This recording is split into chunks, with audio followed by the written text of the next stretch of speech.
Good evening, everyone. My name is Gerry Boyle. I'm Director of Teagasc, and it's my great privilege to welcome you all to this year's Beef Conference with a Difference. This is the third and final night of our virtual beef conference. And tonight's theme is exploiting the full potential of Irish grass-fed beef.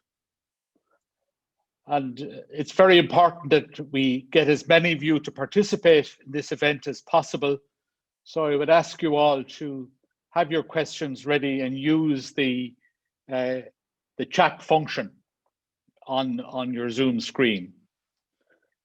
The questions will be taken at the end of what are two excellent presentations tonight. Eddie O'Riordan of Teagasc will make a presentation, first of all, that has been jointly produced by his colleagues Aidan Moloney, Peter Doyle, Mark McGee at Teagasc Grange, and Alan Kelly at UCD. And Eddie's presentation is entitled Beef Production from Grass Forage Only Diets. Eddie is a well-known senior scientist of 25 years standing at Grange and formerly head of the Centre at Grange and enterprise leader. And he's an expert, of course, on pasture-based beef systems. One of his co-authors, Aidan Moloney, will lend a hand in fielding questions. And again, I want to remind you to use the chat function to ask your questions. Aidan is also a senior scientist at Grange and an adjunct professor at UCD, and he specializes in animal nutrition and the links to meat appearance, composition, and sensory taste features of meat. And our second presentation this evening will be given by Padraig Brennan of Bord Bia on the topic of positioning Irish grass-fed beef in the marketplace. Padraig is Director of sectoral programs with Bord Bia, covering meat, dairy, and prepared consumer foods. Formerly, he was Manager of International Marketing and of Sustainability at Bord Bia, and of course, he and his colleagues were responsible for the production of the Origin Green brand. I'm going to now invite Eddie to make his presentation. And as Eddie is preparing to share his screen with us, I want to remind you again to please use the chat function and to get your questions rolling in. So Eddie, when you're ready. Thank you very much, Director. I hope I'm coming through loud and clear with proper visuals. Thanks very much for the introduction and for mentioning the co-authors. Greatly appreciated. And just to make the point that this project is ongoing, it's not complete, but I will endeavour to go through where we are at the moment. So Pierce, to the next slide. So the presentation tonight, we will first of all look at the proportion of grazed pasture that's in the diet of typical beef systems right now. We'll then have a look at some grazing management practices that we can exploit to enhance the performance of animals at pasture. So things like pre-grazing herbage mass, post-grazing sward height. And as the focus of the presentation is on pasture-based beef production, the idea of omitting concentrates in the finishing diet is also being explored, and we'll have some commentary on that. Failing to finish animals in that second winter may lead us to investigate, is there a role for a partial third grazing season to finish such animals? And within that, the context of things like breed maturity and age of slaughter are factors that come to mind. And then finally, we'll have a look at some meat quality aspects that are associated with grass-fed beef, and we'll finally then sum up with a takeaway message. So on we go. So the first point then is, so what is the typical composition of the diet of animals in a typical system we might have, say here at Grange or indeed any part of the country? So if we're looking at steer production and we're looking at steers being produced at 24 months of age, if I first of all look at it purely on a dry matter basis as offered in the diet, so we see in a steer system where we're producing beef at 24 months of age, we see typically about 2/3 of the diet is grazed grass, just under a quarter is grass silage shown in orange, and green for the grass, and 14% will be concentrates, shown here in the red. If we look at something similar for heifers being produced at 20 months of age, we're saying grazed grass in green is around 70% of the diet, grass silage around 20%, and concentrates 10%. So those two are showing that in the case of the steers, around 86% of the diet, and in the case of the heifers, 90% of the diet, when expressed on a dry matter basis, is there in the form of forage in terms of grass and grass silage. If the animals are not finished at 30 months of at 24 months of age and return to pasture for part of a third grazing season, well, then the proportion of forage in the diet goes up further. So that's expressing it on a dry matter basis. But we might sometimes wish to go on to express it on a matter of as fed basis, and what happens to the proportions in that situation. So if we look at, again, if we look at steers at 24 months of age, because basically concentrates are dry and grass and silage are wet, when we look at the proportions as fed, you see that the contribution that pasture is making and pasture silage means that 95% plus of the diet is forage based. And if we look at it for heifers, we get something similar, where we say that 95%, 98% of the diet is effectively forage based. So really that does give credence to the point we might make that Irish-based systems are indeed pasture-based. So moving on the next bit of it. So we're saying that if we're going to look at performance at pasture, the aim of all of us would be to try and maximize the performance at pasture, and that's an important integral part of efficient livestock production. So within that regard, the next bullet point is that we're going to exploit and look at what can we do with grassland in areas like pre-grazing herbage mass or post-grazing sward height, and we'll briefly summarize those two in one slide each. The next slide. So the effect of pre-grazing herbage mass then on animal performance. We have a study carried out recently where yearling suckler progeny went out to pasture, and over the full grazing season, they grazed pastures that were typically a pasture mass of 1,500 kilograms of dry matter per hectare or 2,000 kilograms of dry matter per hectare. And what does that find? We find that for the grazing season, we find that when we're grazing the slightly higher herbage mass, we ended up with an average of 12 kilograms of live weight higher at the higher herbage mass. In terms of live weight over the full season, when we look at the end of the grazing season, when the animals are housed, that translates into a 14 kilograms higher live weight to those who are on the higher herbage mass, and that 14 kilograms translated all the ways to the end at the point of slaughter. So we would say in terms of live weight and live weight gain, that there is an improvement to be had by grazing at the higher cover of 2,000 kilos. And when those animals are slaughtered, there is a tendency to have higher carcass weights where we have slightly higher herbage masses being grazed.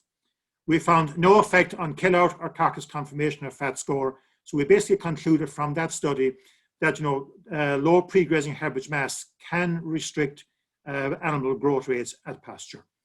The second study then looked at post-grazing sward height, and with two post-grazing sward heights, grazing to 4 centimeters or 6 centimeters, and they'll come up on the screen in a second. So we were grazing to 4 or 6. Again, there were yearling suckler animals turned to pasture.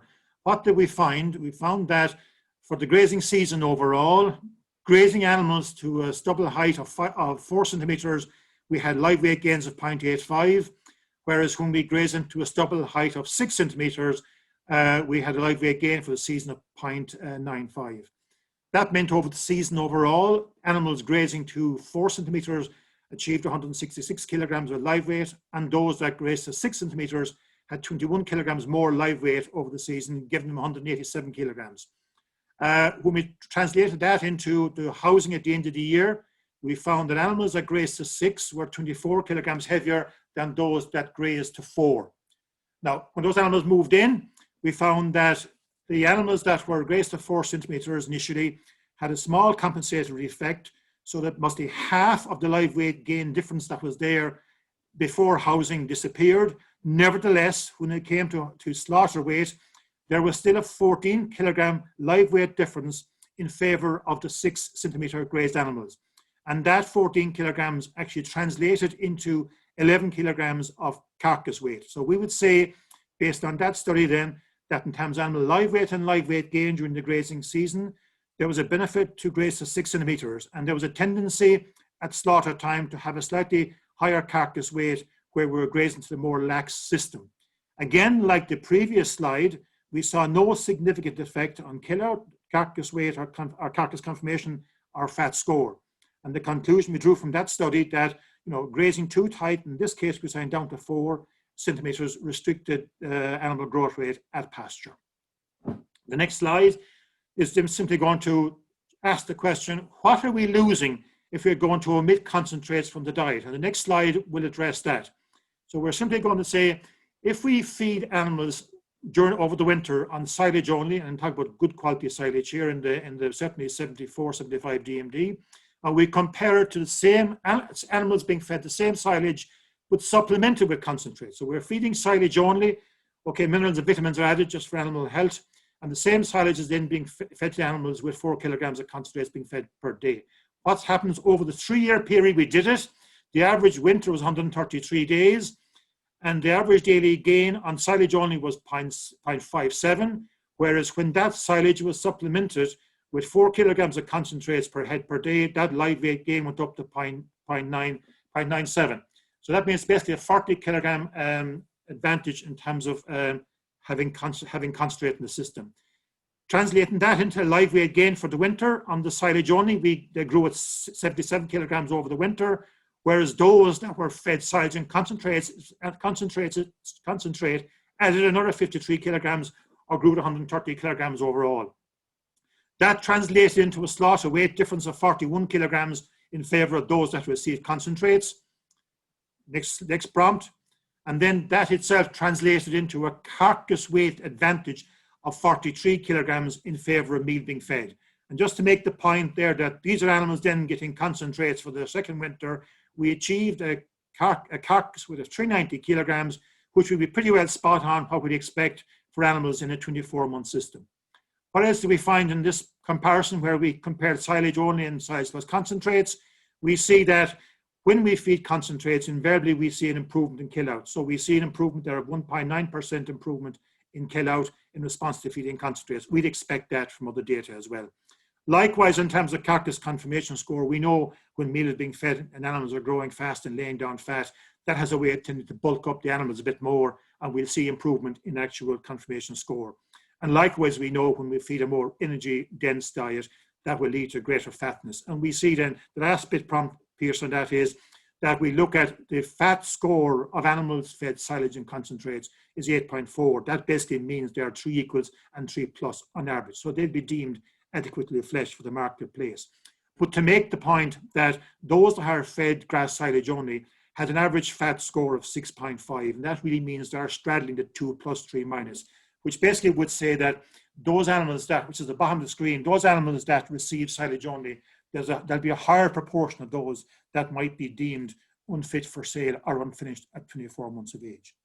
So then the next slide then is asking the question, so if we, and the next 2 prompts, Pierce, that begs the question then, so if steers are inadequately finished, on silage at 24 months of age, what can we do about it? One option we can talk about is, can we return to pasture for a short third grazing season to overcome that difference? And within that option, are there breed maturity effects or age at slaughter that we can use to exploit to get animals over the line?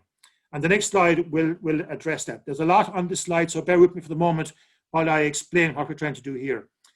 We're trying to summarize the effect of breed maturity and slaughter weight on carcass fat score. I'll address the carcass weight in the next slide. But for the moment, we're saying here that we're looking at early maturing breeds shown here in black. So these are Angus Hereford progeny out of suckler cows. And in the green, we're saying it's late maturing progeny out of suckler cows, so typically a Charolais Limousin. And on the left axis, we're looking at fat score. And on the bottom axis, we have animals that were on grass forage only, slaughtered at 20 months of age, animals on grass forage only slaughtered at 24 months of age, and more going back to grass for a short third grazing season, slaughtered at 28 months of age. Now what we're seeing there is the black line is invariably higher than the green, which means at any given time, the early maturing animals are slightly fatter, so they will have a chance of being ready for slaughter at an earlier age. That's the first thing. The next point would be, if we just prompt once more, Pierce, I'm going to circle in to show that instead of having animals going to grass for the part of third grazing season. As we saw on the last slide, if those animals came indoors for the second winter and were fed silage and concentrates at 4 kilograms per head per day, they would be deemed adequately fleshed. But it's interesting to note that by going to grass for a short 4 months, animals that got no concentrates in their lifetime can achieve the same type of a fatness score as being in the shed receiving concentrates but killed at 24 months of age. Moving on the next slide into actual carcass weight, we see again we have the same slide layout, but this time on the left axis we're looking at carcass weight. Again, we're saying that animals, and first of all we'll see that the green line, which is the late maturing animals, they invariably have higher carcass weights than the black, which are the early maturing. Again, we have animals killed at 20 months of age, which are forage only. We see that their carcasses are light. We saw on the last slide they were hardly finished. So we have light, possibly underfinished animals at 20 months of age. When they go into the shed for the winter and are fed forage only, our carcass weights are going around 325, 330 kilograms, still quite light. As we saw on the last slide, maybe many are underfinished. When we go to pasture for the part of the third grazing season, we're getting carcass weights up around 390 to 400 kilograms, which is what we'd expect for this type of a system. And when we compare those 28-month ones to 24-month ones that were in the shed getting concentrates, we see something broadly similar. However, we do see that going to grass for the extra 4 months in this case gave us carcass weights that were slightly ahead of the ones that got concentrates, which might mean that the ones at grass could have been killed a bit earlier than we did, or indeed, conversely, the ones fed concentrates might be able to go a bit longer and have a higher carcass weight. So we move on. So the last point that we want to address is what are the effects of, we said, animals fed grass silage or grass silage and concentrates versus concentrates only. So 3 different contrasting diets. What are the effects of those on things like carcass fat color, the mineral concentration of the meat, the fatty acid composition of the meat, and overall eating quality and meat color? We have a slide in each of those. So moving on. So the first part, this work done by my colleague Aidan Moloney, where we produced carcasses shown in green that were all basically the same, around 260 kilogram carcass, similar conformation score and fat score, but they came from quite contrasting diets, one being an all concentrate diet, one being a diet of grass, silage and concentrates, and one primarily a grass-based diet. And we go to the last line to show us we're measuring the yellowness of the fat, measured by the term B in certain instruments we use. And the lower value means it's less yellow, and you see that the value for the grass silage concentrates and the grass by itself has a higher value, which means that the fat on the animals coming off pasture-based systems is more yellow than the same animals on a high concentrate diet. So that's the effect of fat color, the effect of diet on fat color. The next slide then will summarize the effect of diet on mineral composition. And we're saying that grass-fed beef have higher concentrations of a broad range of nutrients, including selenium and vitamin E. And of the 3 diets we looked at, we said that the grass plus silage concentrate was somewhere in the middle between the concentrate by itself and grass being the best, silage and concentrates being the middle, and the concentrate being on the other end of the spectrum. Then in terms of fatty acid composition, what do we find? Generally, we find that grass-fed beef will have lower levels of both total and saturated fatty acids, which from a human health point of view is desirable. We'll find that grass-fed beef will have higher concentrations of omega-3, and the ratio of omega-3 to omega-6 is also more beneficial. And we'll find that our forage-based systems will have, what I put here in inverted commas and in italics, a healthier fatty acid profile. Now, the use of the word healthier here must be taken with a pinch of salt or a bit of a health warning around it itself, because making such a claim is a rather broad sweeping statement. And the next slide then will address meat color and eating quality.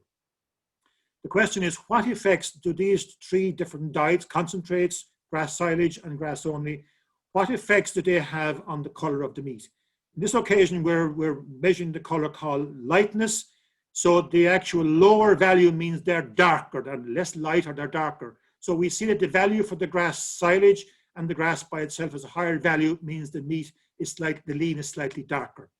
In terms of tenderness, so we look at eating quality now, in terms of tenderness, we see slightly with higher values for the grass-fed one. And in the flavor and taste panel work that's done, we find that other than the panel finding that there's sort of a veggie type of grass flavor from our grass-fed beef, we find very little difference between them overall in terms of eating quality. And the last slide then is, so to answer the question, is there a difference in grass-fed beef versus other type of beef? Well, the comments we're making and the conclusions we're drawing is that the meat from grass-fed, the fat in grass-fed animals is slightly more yellow. There's a slightly darker meat produced in that type of a system. And we see improved mineral and fatty acid profiles in these meat samples as well. Small differences in meat eating quality. And to make the point that there's ongoing work being developed to help us authenticate the Irish grass-fed beef label.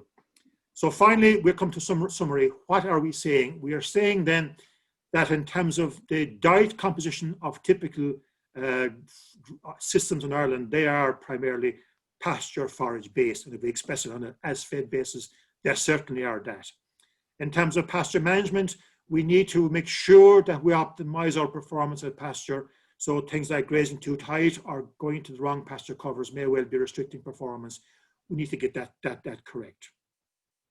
Then in a system, as we described, which is part of the ongoing work, which is still ongoing, where if we're feeding no concentrates to the diet, then we're saying that trying to slaughter animals at 24 months of age will mean there'll be a proportion of them that are under-finished. And the option of going back to pasture for a short third grazing season means that we can get those finished to a level of fatness and to a carcass weight that will be equivalent to animals going indoors and being finished at 24 months of age, but receiving concentrates. As we just saw in the last slide then, that grass-fed progeny, if you wish, will have fat that's slightly yellower, slightly darker muscle, but the nutrient composition of that meat is slightly enhanced with minor effects on eating quality. So if any questions, I'd say first of all, thank you, and we'll take any questions that we can coming from the floor at some stage. Thank you very much. Okay.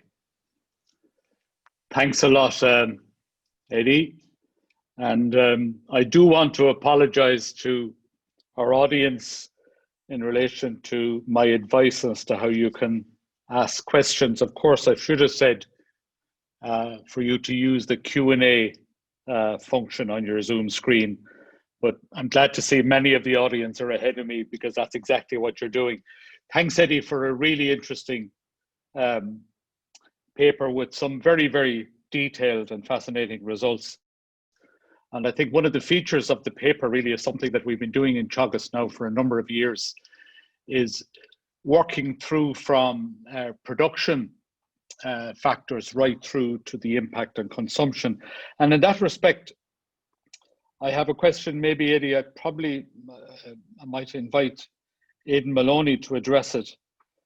And that is, maybe you could comment on the very last slide. You mentioned that research is underway on how we can authenticate the Irish grass-fed beef label. Maybe Aidan might care to maybe comment on that, please. Yeah, certainly, Director. As we've shown there, that there are differences in grass-fed beef in terms of fatty acids, in terms of some of the minerals. So we are looking in a relatively recently commenced project funded by the Department of Agriculture, Food and the Marine at a suite of approaches to see how can we actually authenticate grass-fed beef. We can obviously build on the data Eddie showed you there in terms of fatty acids. We're also looking at more rapid methods. Are there handheld spectrometers that you could use in the meat factory to classify carcasses at that point to go to a grass-fed production line or not? And a variety of other things right through to quite advanced statistical analysis of data. So we're getting considerable help from the industry in that in terms of sourcing samples where we know the background of those animals.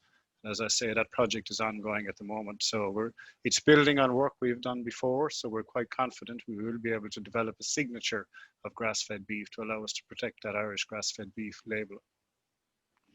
That's really fascinating information there, Aidan. And I think it links very well with our second presentation of the evening.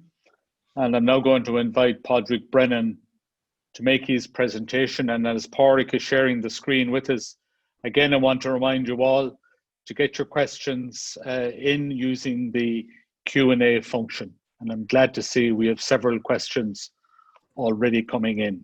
So it's over to you, Padraig. Thank you very much, Gerry. Good evening, everybody. And first of all, I suppose thank you very much for the opportunity to address the conference here tonight, albeit in a virtual setting, but it's great to have the opportunity nonetheless, and great to see so many numbers tuning in to the conferences during the course of the week as well. I think the first presentation is very much, as you said, teed up what I'd like to talk about, and it's really about how we go about trying to position Irish grass-fed beef in the marketplace. And I just want to spend the next 15 to 20 minutes going through, I suppose, a number of aspects of that. First of all, I'd like to just look at a little bit in terms of the market backdrop in which Irish beef is operating or being sold into, and there's a number of challenges there, I suppose. But then digging into grass-fed as a trend, if you like, among consumers and among trade customers across some of our key European markets, and indeed further afield to see what developments we're seeing there. And then I suppose trying to capitalise on the grass-fed nature of the production system that Eddie has just outlined, the work that we've done to develop an Irish grass-fed standard for beef. And then finally, how we're using those grass-fed credentials to try and build a market position for grass-fed beef over the longer term that hopefully can deliver a better return from the marketplace from everybody involved. So if we just look maybe at the market or the market backdrop, if you like, then for Irish beef, obviously there's a number of challenges in the marketplace at the moment, many of them caused by COVID, in terms of we've seen with the loss of if you like, that restaurant trade for much of 2020 due to lockdowns right across Europe. We are seeing a decline in European beef consumption. The decline that we're seeing this year has obviously been accelerated, as I said, because of COVID. But over recent years, we've seen stability or slight pressure on that beef consumption figure anyway. So it is a market that is, I suppose, under some pressure from a consumer demand point of view. Likewise, what we're seeing, and again, it has been driven on further this year, is a preference for local in key markets. So you think about Irish beef going into any market, we're an imported product coming into it. So if there's a preference for local, we have to have another way of standing out in those markets.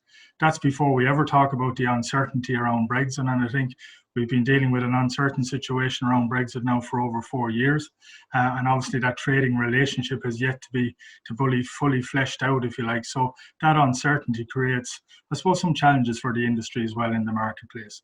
On top of that, some of the newer issues or the growing issues to emerge in the marketplace are around changing dietary patterns, the emergence of meat alternatives to animal protein. So again, it's something that the beef industry has to respond to and react to and see how we can, if you like, accentuate the positives, and some of which that Eddie has talked about in his presentation there a few minutes ago. And obviously then the overall climate change challenge in some ways is linked to that as well. So all of those things together, I suppose, when you bring them all to one, they all come to one key point. The challenge for us is, how do we help Irish beef stand out from the competition? What is it we can lean into that will help us differentiate our beef production and our beef product from our competitors in the marketplace? And that's more important now than it has been ever before. And I think when you look at the strategy, the marketing strategy that we have for Irish beef, I suppose one element of it stands out really clearly. And it's all about how do we create, develop, and I suppose roll out verifiable proof points to demonstrate the credentials of Irish beef. Not just to say, this is how we produce our beef, but how do we verify that and really have a robust way of showing the key proof points that we have to offer as a beef production country, if you like, and as an exporting country. And when you think about proof points and you think about the production system that we have, very quickly you get around to say, well, grass-fed is the natural place to start. Grass-fed in many ways, when you look at our production system compared to even European systems, never mind further afield, it is something that distinguishes us a lot from the competition. I suppose when you think about that and you look at it then from a consumer point of view or a trade customer point of view, you're starting to see over the last number of years that trend towards, I suppose, appreciating grass-fed is getting stronger and stronger all the time. Now, we would have done some consumer research across 11 markets right across Europe and further afield with about 13,000 consumers just over a year and a half ago. And at that point, about half of the consumers that we spoke to said that grass-fed would influence their choice when it comes to purchasing meat. And nearly 2/3 of those consumers said, they claimed they would be willing to pay more for grass-fed beef. So certainly you're seeing the acceleration of a trend towards grass-fed among consumers globally. And when you dig into that a little bit more then, it becomes clear fairly quickly that grass-fed in many ways resonates with that emerging trend we're seeing towards sustainable beef. And that grass-fed system is associated more with grass-fed cattle among both consumers and indeed trade customers, particularly in Europe. And the reason for that, I suppose, in many ways is the broader definition of sustainable, in that those consumers and trade customers are of the belief that grass-fed cattle lead more naturalized outdoors and are more likely to be treated ethically. So that natural outdoor living, that high welfare standard element comes very strong into it. And in many ways, grass-fed is seen as a proxy to demonstrate those as being strengths of a production system as well. So I suppose, what is it about grass-fed and what resonates about grass-fed in the marketplace? And I think when you look at the terms that consumers use to describe grass-fed, it becomes very clear to talk about grass-fed being natural, grass-fed being healthy, and grass-fed being a premium product. They're the terms that consumers across the globe most strongly associate with grass-fed meat. And I suppose the fact, particularly leaning into that trend that we're seeing globally into naturally produced products, you have a situation that 6 out of 10 consumers claim that they're willing to look at paying more for naturally produced products. And certainly grass-fed seems to fit the bill in that regard. I suppose then the question is, what do consumers believe grass-fed to mean? And so we would have dug into that with the consumers that we spoke to, and there was a number of terms that we would have put to consumers at the time.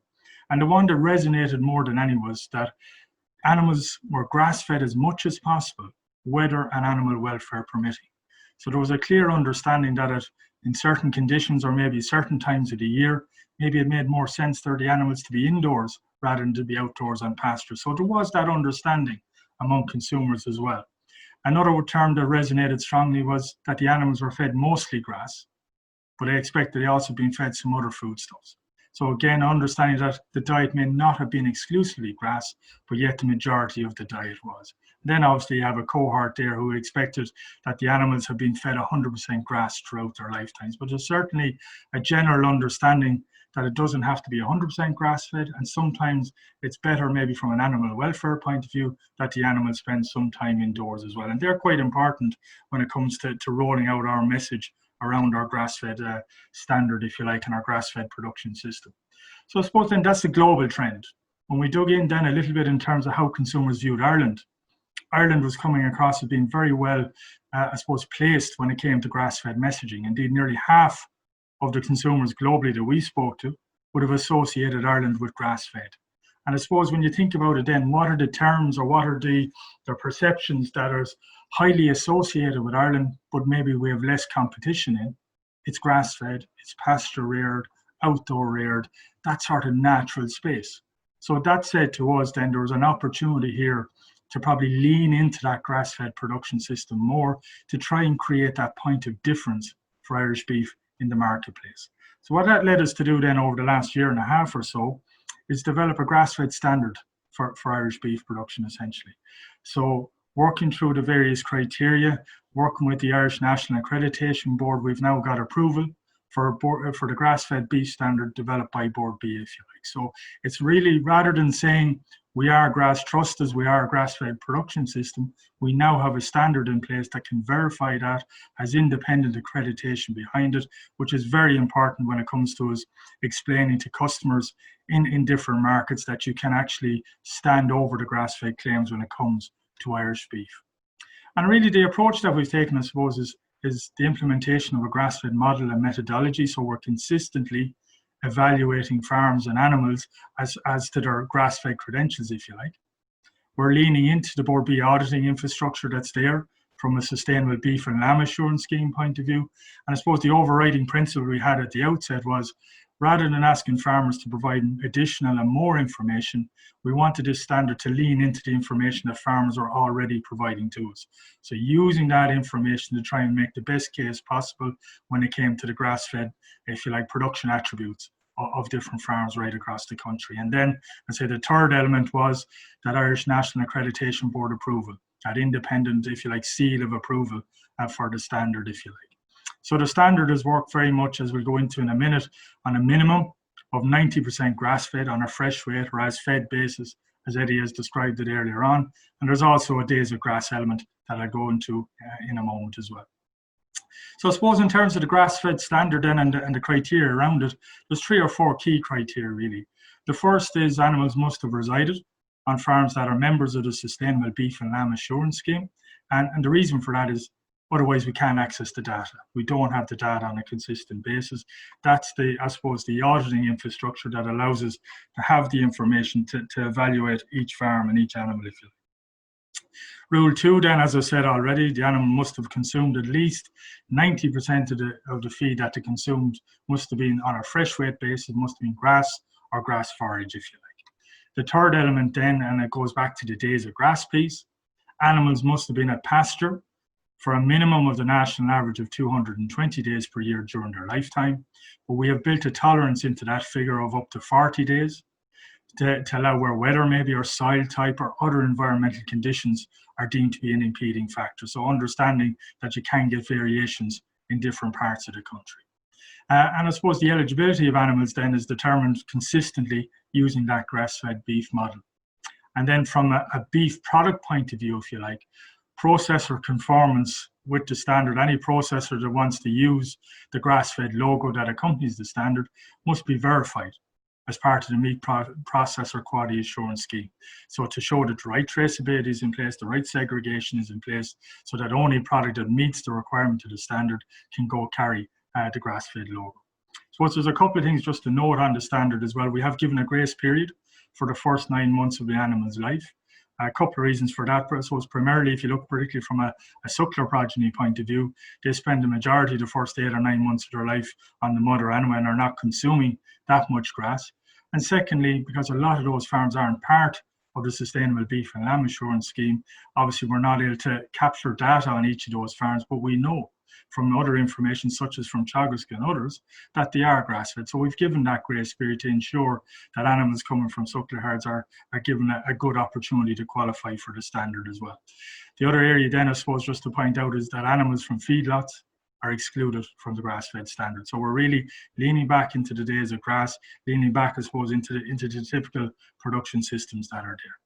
So really that's the standard itself then. What we're focusing on at the moment, obviously, then, is how we go about building a market position for grass-fed beef in some of our key markets and some of the main customers, if you like, that buy Irish beef. And I suppose I mentioned before that accompanying the grass-fed standard, we've developed a grass-fed verified logo that we're now trying to roll out and I suppose trying to build awareness of and understanding of in our key markets. So what we've done is in the markets of Germany, the UK, Italy and the Netherlands, we're in the process of rolling out, if you like, a launch campaign around grass-fed beef. So that includes a number of different elements. Number one, a kind of a general PR and media campaign, just to let people know the standard exists and what's behind the standard.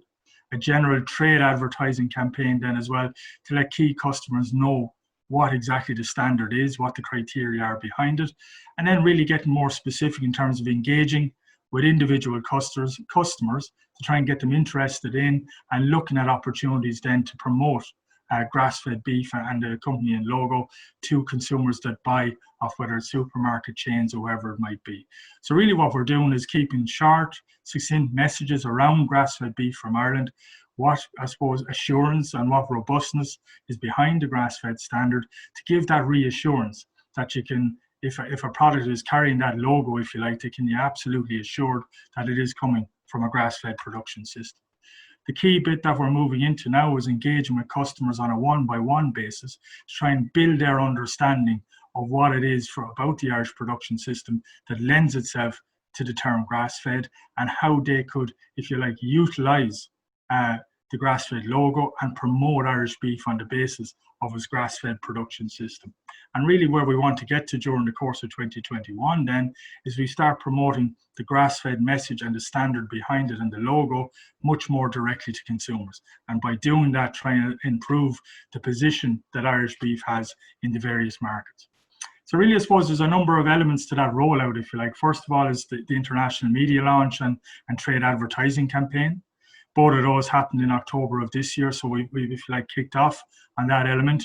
We've also started that individual customer engagement piece to try and educate them and inform them about what this standard is actually about. And then we're hoping to move towards the space of, as we go through from early 2021 onwards, direct consumer promotion. So that's where we hope to try and get that recognition and the opportunity for us to grow the reputation of grass-fed beef from Ireland even more so. And obviously the second element of this then is, and you may have read it in the agriculture and media over recent months, is the development of an Irish grass-fed beef PGI application. And just to be clear in terms of what PGI actually is, first of all, PGI stands for Protected Geographical Indication. And it's very much as a status that's awarded by the European Commission that protects and promotes named regional food products that have a reputation or noted characteristics that are specific to a particular area. So if you like, then when you think about what a PGI must stand for, a PGI must have a protectable and specific quality or reputation, and a PGI must be a distinct name that has been used in the marketplace already. And when you think about that from an Irish grass-fed beef perspective, we would argue, and we have argued in the application that's been put together, that Irish grass-fed beef is something that's protectable. It has a reputation in the marketplace, and as we've seen already from some of the slides from Eddie and Aidan, that it has a specific quality attached to it. We would also argue in the application that Irish grass-fed beef is a distinct name that has been used in the market for quite a period of time, and that's what's gone to create that reputation that we're talking about. So really what we're trying to build and have built the application on is the established reputation that has been built on our grass-fed, our grass-based production system that produces meat with a distinctive visual appearance and eating quality.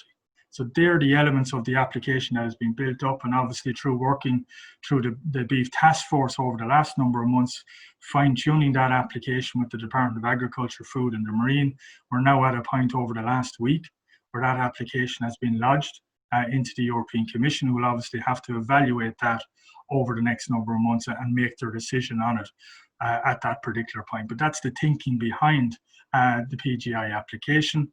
Really, we would see the opportunity there is that PGIs typically bring a premium status with them.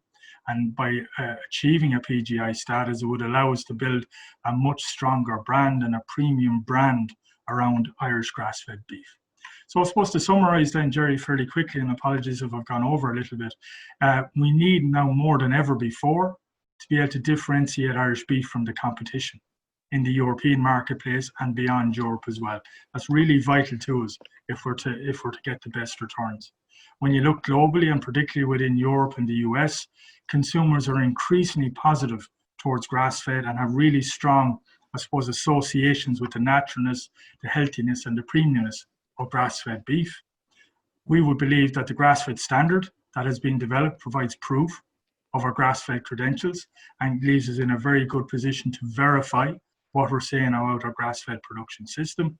And finally then, the PGI application for Irish grass-fed beef, that if it's successful, and it'll take a little bit of time to know on that front, but if it is successful, it offers us a potential opportunity to build a premium position for Irish grass-fed beef. By doing that then, try and get the best return we can from the international marketplace.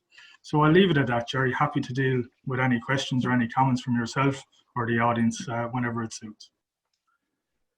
Thanks very much, Padraig, for a really comprehensive presentation, and I think it complements Eddie's presentation very well. Again, I want to remind people, if you want to ask questions, please use the Q&A function. Glad to see there's lots of questions coming in. Padraig, just one question that occurred to me at the very outset. I think you set out one of the motivations for seeking the PGI status for grass-fed beef was the emergence of so-called meat alternatives.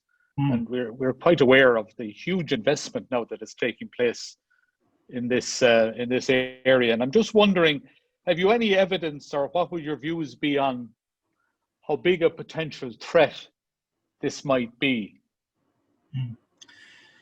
Well, I think if you look at the trend that we've seen, even if you went back 5 years ago, Gerry, you wouldn't have seen a lot in the way of plant-based products. You would have seen some like soy milk and products like that. But in the last 3 years alone, we have seen an explosion in the number of plant-based products or meat alternatives, if you like, that have come on to the market.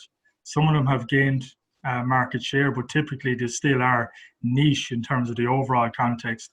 And what has been interesting, certainly up to this year anyway, was that they haven't taken from meat consumption just yet.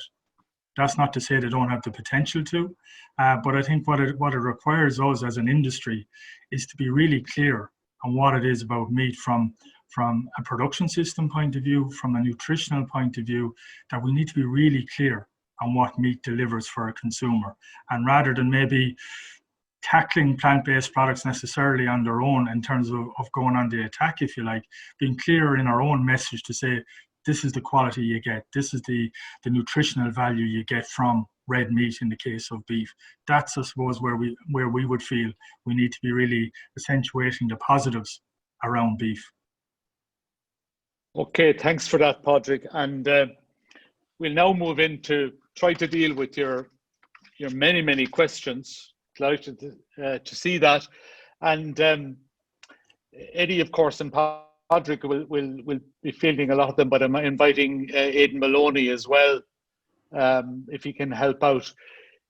Eddie, first of all, a couple of questions for you. One very interesting one here that occurred to me as you were making your presentation is a question concerning the difference in optimum performance between beef animals and milk production animals as far as the pre-grazing cover and post-grazing height is concerned. That difference there, as you showed, between the 4 and 6 centimeters. And again, it's a fair point because if we look at our Grass 10 campaign, we tend to talk about the 4 centimeters. Would you care to comment on that, Eddie? Yeah, sure, of course I can. Any work we have done here on the beef side, be it in earlier years with progeny from the dairy herds or dairy calf, dairy beef, and more recently with the suckler progeny, both the progeny and some suckler cows and their calves. When we compared post-grazing sward height, we invariably find that once we begin to go below 5 centimeters, performance is being impaired on an animal basis. And I suppose we tend maybe on the beef side to look at it and say that in most occasions, land area is not the limiting factor on most beef farms. It's actually probably pasture supply. And if we need to optimize or probably maximize the performance of individual animals, maybe as opposed to the whole herd, because on the beef side, individual performance is important. We're selling the animal, not the product from the animal. So we've always tend to focus on the individual performance. And the work that we've done, be it the post-grazing height that you referred to there, has basically indicated that once we drop below around 5 centimeters that we're impacting on performance. And the slides that I showed there a while ago showing 4 versus 6, that's basically concurring with that. And earlier work that we did with dairy calves would concur with that.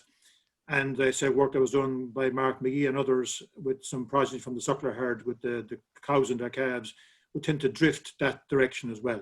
So I don't necessarily see that as a conflict or anything. I mean, what we're all trying to do is to improve the standards of grassland management that's out there. And I think, we'll all probably accept that probably on dry stock farms, there is probably room for improvement in doing things better than we have in the past.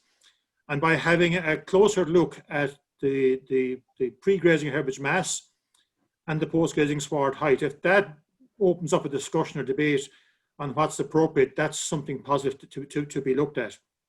We've always said, though, that in terms of grassland management on the beef side, that we've said for many, many years that, you can do an awful lot to pasture and to animals in that period, March, that April, May, and into June, in terms of stocking rate and abuse of grassland, if you wish, with little or no consequence there and then. It is later in the season when you begin to try and graze down into swards that have been mismanaged early on in the season is where the actual problems begin to arise in terms of poor late season performance. So in that context, maybe the advice on grazing maybe at lower covers is a way, I guess, of trying to maybe prevent or reduce the risk of those pastures being grazed too strong or allowed to go too strong early in the season. Okay, Eddie, and another interesting question has come in here concerning whether there's any role for zero grazing in beef system, especially on heavy soils. And it was a comment from one of the participants in regards to the higher post grazing height on heavy soils also. Yeah. Okay. I suppose, look, directly we have no work done directly on zero grazing, but in terms of maybe a farm that might be fragmented, or on maybe heavy ground where maybe cattle couldn't easily travel, or if the farm is fragmented, where cattle maybe can't easily travel from one section to the other, or having cattle in lots of different small groups, maybe a zero grazing option would be considered. Obviously, we would probably end up with a higher utilization of grass in the field, and that the pasture can be brought in with the minimum of waste. We'd accept all of that. It obviously means that nutrients are being recycled back in the form of slurry, so there's probably an extra cost in that. So there's probably continuous build-up of manure inside in the shed for the winter or during the summer. That goes back on land, it's going back out onto the stubble. All that might mean improved nutrient use efficiency. So there's probably positives for it. But so to answer your question directly, do we have information ourselves on zero grazing and bringing grass in a production system? The answer is no.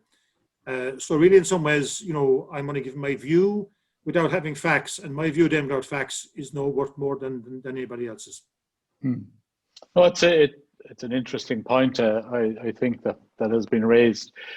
Padraig, could I turn to you for a minute?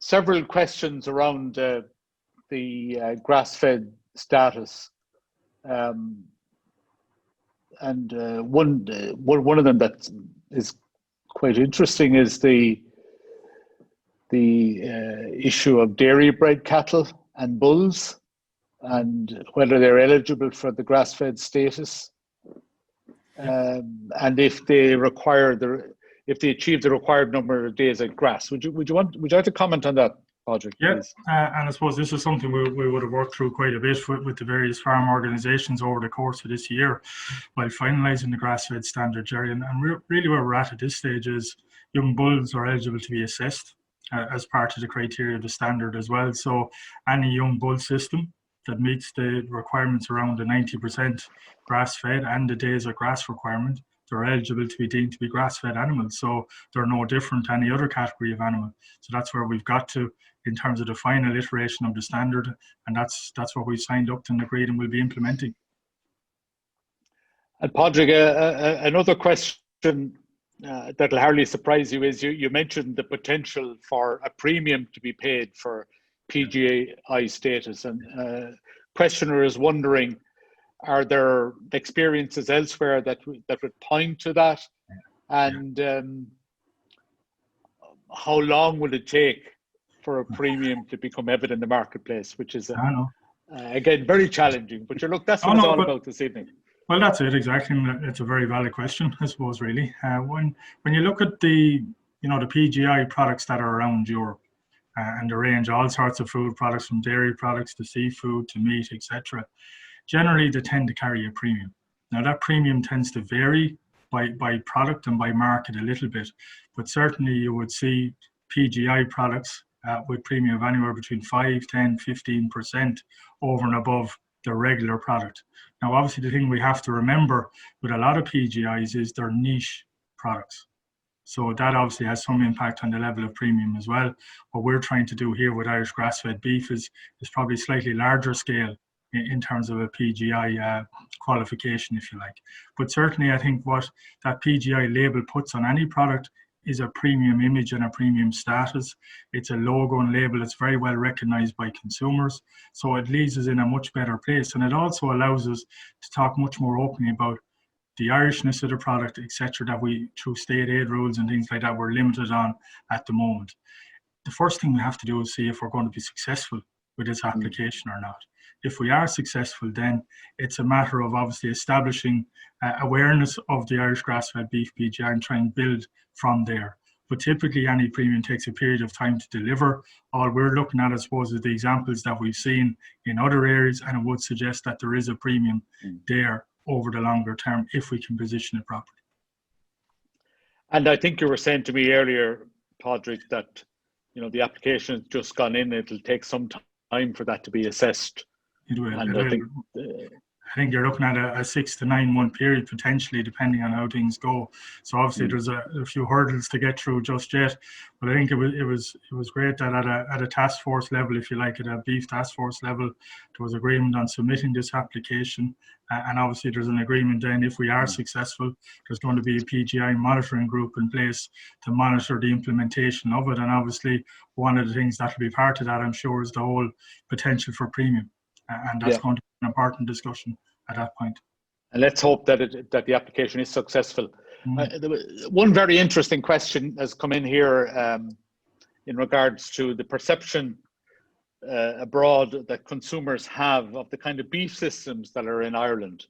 I think you gave some really interesting consumer survey information there, but is there any sense that there's an understanding about the suckler system and the dairy beef systems in Ireland, or does that come up on I think there's an understanding, and maybe it's tourism related or whatever, but there's certainly an understanding of animals being typically outdoors grazing pastures. There's not as good an understanding of dairy beef versus suckler beef. Most consumers are just, that's a little bit beyond their grasp, if you like, in terms of that level of detail or whatever. But certainly the idea of animals grazing outdoors, using grass that grows naturally from the rain that falls, etc. That's something that consumers are very positive about. So certainly that's the basis on which we're building. Any consumer work that we've done when we explain, if you like, the background to the suckler production system in terms of the calf being reared on the mother, etc., they're all very positive things that consumers like to know about. But as things stand, the average consumer is not aware of that level of detail. So that's obviously something, again, through the work that's coming out of the task force in terms of the work that's going to take place now to build a suckler brand proposition for Irish suckler beef. That's something that Bord Bia will be investing in over the next 3 years to try and see, can we establish that greater understanding in that space. And that's, I think, with the right will, we will see how far we can get on that and see what sort of demand we can create around it. Thanks, Padraig. And could I bring Aidan in? There's a question, Aidan, specifically addressed to you. And I'm aware there's a lot of work going on this with Meat Technology Ireland. The question concerns whether breeds of cattle can influence beef quality, and what's the evidence for that? Yes, I think the issue with breeds, and again, it becomes certain kind of people have preferences for particular breeds and so on. But our data, and I think most data, would suggest that the apparent differences between breeds per se are due to differences in the fat that's in the muscle. So if you have an early maturing and a late maturing breed, like Eddie described, if they are brought to the same fatness in the muscle, by and large, there's very little difference in eating quality. Of course, the issue then is there are different animals more suited for different production systems, perhaps, as Eddie described. But I mean, I would say that the data generally would say that there's very little difference between breeds, and it's all down to how much fat is in the muscle of the different animals. Yeah, and no, that's really interesting work. Eddie, can I bring you again? There's a really important question, I think, here concerning carbon footprint and the difference between 24-month finishing with concentrates versus 28 months with no concentrates. And obviously the whole issue of lower age of slaughter is a very important point in regards to carbon footprint. Would you have a comment on that, Eddie, please? Sure. I think it's an excellent point to bring up, because you can argue anything we're suggesting to going back to grass for older cattle would be counterproductive in terms of carbon footprint. But maybe turn it around the other way for the moment, and that is, we know that the average age at slaughter in this country is somewhere close to 30 months of age. So if by taking the approach that we spoke about, where we're not feeding concentrates, we can get them away at 26 months of age, you might turn around and say, well, then that means we can get them away earlier than what's happening nationally. So there's a saving to be had in that. But maybe that's not quite addressing the issue and is trying to skirt away from it. I think you're correct in saying that if we go back to grass for a third grazing season, I mean, the intensity, the carbon footprint or the gaseous emissions or the methane emissions from livestock, obviously the bigger they are, the more they produce. And when they go back to pasture for a part of a third grazing season, and the shorter it is, obviously the better, there's a higher output per animal. And what we might save by not feeding concentrates indoors is probably relatively small than what it costs us to have animals at pasture emitting methane. So that debate has to be balanced up. And I said in the beginning that it's an ongoing work, and the last part of the work that we have to do is when we've assembled the production data, is to work with our colleagues in the organisation and come up with that very point that the questioner has raised as to what is the actual trade-off between getting an economic margin at one level for the farmer and also trying to have a system that is, in terms of environmental, also sustainable. So the question is particularly relevant. Whoever asked the question is particularly astute in asking it. So we have to work on that as to where is the actual, the pinch point, if you wish, between having animals finished at a younger age and maybe some under finished, or going to pasture for a short third grazing season, but maybe still getting finished earlier than's happening nationally already. So it's in that mix we have to have the debate, and it's good to bring it up. Okay, thanks, Eddie. And just very quickly, and the final question, because we're very tight on time, unfortunately. A questioner wants to know: has Teagasc looked at clover pastures with high tetraploid grass mixtures, as has been done in dairy? Have we any work on that? Yeah, not about 15 years ago, we did look at clover in a beef grass sward. At that stage, we looked at it was an early maturing tetraploid grass, and it was compared to old pasture. What we basically found, the challenge wasn't so much with the grass per se, it was with the persistency of clover, and that was the limitation of it. I think our colleagues in Fermoy and Clonakilty who are looking at these, I think would be suggesting maybe the more open sward might be slightly more amenable to the clover in those swards. So specifically, the work we've done is going back many years ago. It's probably 20 years ago now, and we haven't revisited that since. So we're really depending on the pasture stuff to come from our colleagues down south. Yeah, I guess in the context of your earlier comments and your earlier the research you reported, Eddie, on the pre-grazing cover and post-grazing heights, one might expect some differences in relation to clover and ryegrass swards. Look, unfortunately I have to draw this evening's event to a conclusion. I'm absolutely delighted to say we've had nearly 400 viewers throughout the session so far, and I think that's a tremendous testimony to the quality of our speakers. And I want to thank Eddie, Aidan, and Padraig on your behalf for their excellent presentations and for dealing with all your questions. Now we were swamped with questions, and we tried to deal with as many as we could in the time available, but I want to assure everyone that we will be posting answers to the questions on our website over the next couple of days. Obviously, we'll have to aggregate them. There are so many, but there was a lot of common themes in the questions, so keep a lookout for our website. I want to thank my own colleagues that made tonight and the last two nights possible, people you haven't seen in front of the camera, but they have done huge work. And in particular, I'd like to single out Loretta Ferguson, Patricia Groves, Alan Dillon, and Pierce Kelly. And it's good night to everyone, and stay safe.